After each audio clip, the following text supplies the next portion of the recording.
Islam and the new Nation of Islam. I have critiques, but my point is, if someone is trying to do something appropriate for black people and not intentionally trying to harm black people, I would rather try to work with them than to focus on my critiques. That is what I am saying. So, and I want you to be very clear, I studied Nation of Islam and the words of Elijah. I read a Message to the Black Man and How to Eat to Live before I ever was familiar with Kemet. That's not something you're aware of about me. I was in the mosque long before I was actually. See, you think you know Jabari El-Saze. I'm 47 years old. Okay. So I want you to be clear that I have great respect for Elijah Muhammad. Okay. And I don't agree with everything that I've heard or everything that's been done, but it's not incumbent upon me to say I agree with it or not. And I think that what you said about movements is instructive. As someone who was trying to build a movement and is critiqued by those who are not seeking to build a movement, I recognize that I am trying to move in my small way the masses of people. And that is not an easy thing to do. It is so much easier to sit in your room and critique what other people are doing.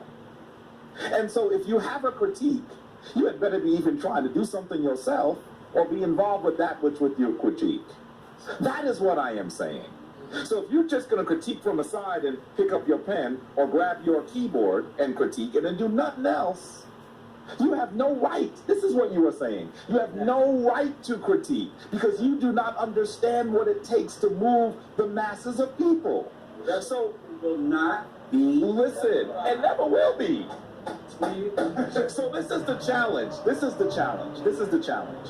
I think that what we need to do is we need to recognize that you can have an analysis. Analysis might be different than a critique. I analyze all of these movements because I'm trying to build my own. If you had ever seen my library and see how many books I have on the formative, every single one of the books, I have every book that Elijah Muhammad ever wrote, and I read them. That's not something you know about me. Why? Because I try to analyze movements so that I can move people. I sit here and I'm looking at Brother Muhammad here speak, and I'm saying, I like the way he speaks. Because there are things that I am trying to do, and if I can benefit from what he is doing in a movement that is somewhat different, then I will do that. Because ultimately, he and I need to work together to move the masses of our people. So, agreed. Now let me say this to you, and I don't want to make our conversation about history, because there's more that's happening here that is a higher purpose. But I want to say that, and this is something I'm going to say to everyone in all the different traditions, whether you're a Christian, Hebrew, you are part of the Nation of Islam in any of its branches, or you cling to its main trunk. The reality is that as African people, I'm speaking to Africans. In fact, if you don't see yourself as an African, maybe that's why I'm critiquing you. But I'm speaking to Africans. What we need to do is recognize that all of these spiritual traditions existed before we had names for them. And that I can prove that in terms of the artifacts, in terms of the text, in terms of all of those things that were left behind. When it was first written, it was written in Kemet. That's all I can say.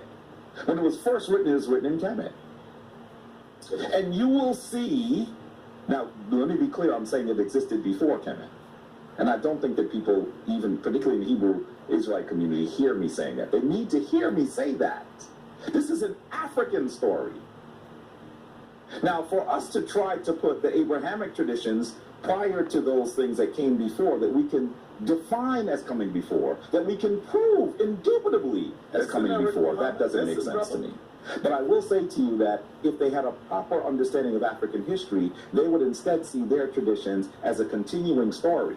If you saw it as a continuing story, to some degree, it wouldn't make sense whether this came from Elijah Muhammad or Farad Muhammad or Abraham or Muhammad or even Jehuti, because it's a continuing story. But because we have now hewed ourselves into houses, we want to say that our tradition comes before. And as a Kemetic high priest, I'm going to tell you that the story of Kemet existed before Kemet. Can I say something quick? Does that make sense? Yes. Yeah, I can prove that in artifacts. Let me just say this also. When you speak about